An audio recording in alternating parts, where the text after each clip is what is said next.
Okay, the methods I use to evaluate flat work, this is the patio cover, and it conveniently, I mean not conveniently, but it properly, it slopes away from the structure so the water goes away from it, and that's a good thing.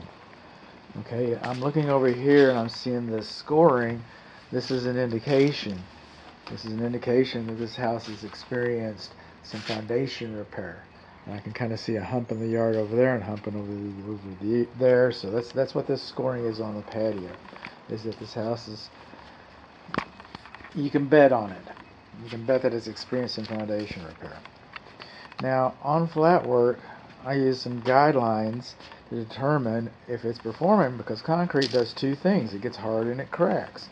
We've got some cracks here. I get that. Okay, this is indicative to the building material. Concrete gets hard and cracks. Alright, you're not going to get crack envy from your friends. They're not going to come out here and say, wow, you've got typical cracks. We don't have typical cracks. But when I evaluate these cracks, and all cracks should be monitored, what we have here is the cracks get more narrow towards the ends. That is a good sign. Maybe not a good thing, but a good sign.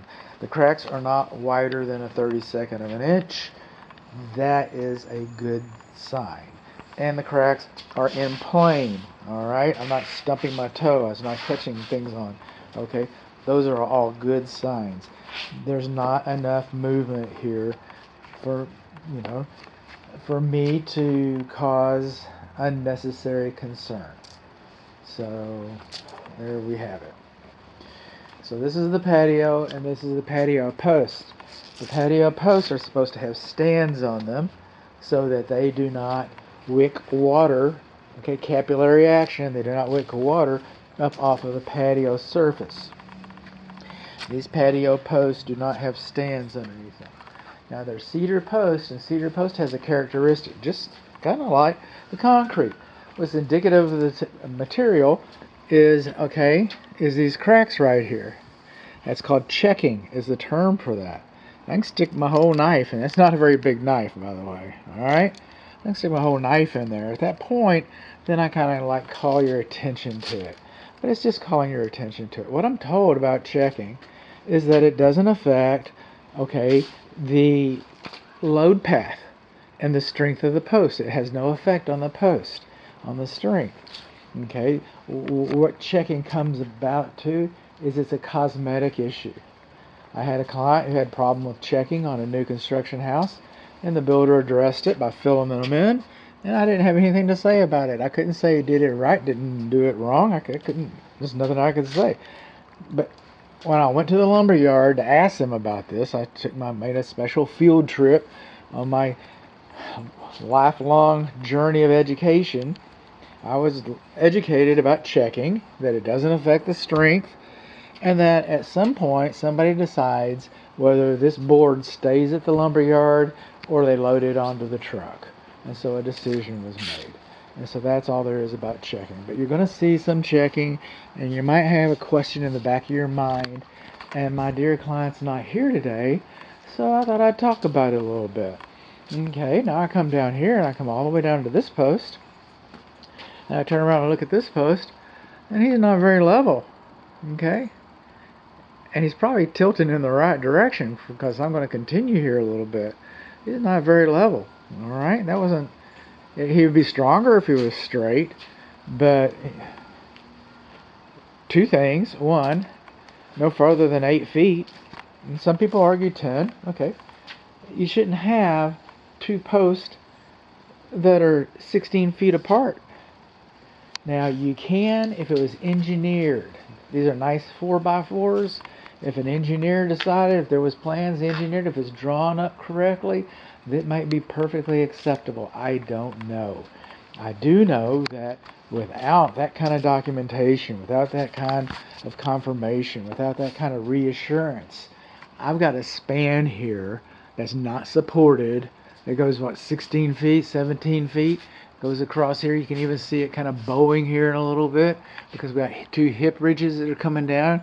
This is, the strength of this, the pressure of this is pushing towards the middle of this, Okay, it's not, if it was just a simple gable, I'm not saying that it would be better or correct, but if it was a simple gable, you wouldn't have as much pressure as you do with two hip ridges right here. So you have two hip ridges creating, you know, more stress than a simple gable. And we don't have a post in the middle and connect the dots. Okay, now coming on along over here, what do we have here is this is our ridge beam. This is our ridge beam right here. And you know what I'm not seeing? I'm not saying that they're not there, but I am not seeing lag bolts. I'm not seeing any hanger brackets or lag bolts. I don't know how that's, they've got some little face boards in there that makes it more attractive. Maybe they put those face boards in there, those little blocks. Maybe they put the blocking in there just to be more aesthetic, to hide the ledger bolts.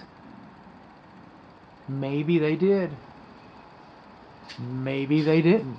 I don't know. So that's a good question. What is holding this to the building? I'm not sure. I'm not sure what to tell you. I can only tell you that I don't know. And then we're coming along here, we did not put rain gutters on the end here, and they would be ugly. My wife doesn't like rain gutters, but water curls. And you can kind of see, like right now it's fine. You could probably power wash this and restain it. But you see the pattern, you see what's happening, okay, is the water's rolling off and it's curling, and it's causing this to stain, it's causing fungal growth, and as this bows down, how about this, as this bows down, it's going to pull your miter joints apart, okay, because the pressure of this going this way, okay, is pulling your miter joints apart. Okay, is this camera going to focus on that? It's going to pull your miter joints apart. We're coming on along here. We're going to see something pretty much the same. Maybe the sunlight will be better over here, blinding us. It's pulling your miter joints apart. The pressure that's going down that way. Because we don't have a post. We don't have stands. We don't know if we have a ledger board. So this tells me that it looks like it was done with care. It looks like it was done with love. It looks like whoever installed this was conscientious and diligent and considerate, but they might not have been educated in the discipline of installing a patio cover. Or maybe they were, and this was allowed, but I don't know. And maybe you've got lag bolts, and maybe this is fine. Maybe this is fine. But I'm seeing a lot of potential here. You know, a lot of scenarios. One of them could come to pass. Two of them could come to pass. I don't know. It looks like it's good today. In real estate, it's called, is it performing the function for which it's intended? I say, yeah, you got a patio cover. It's not falling over. I feel safe walking underneath it. I'm probably going to walk on top of it. So it's fine as far as real estate is concerned. As far as getting this house sold, this is fine. As far as living in this house for long term, your house as an investment, I'm saying that, like everything on the house, like that door lock, like that receptacle, but there are potentials for failure.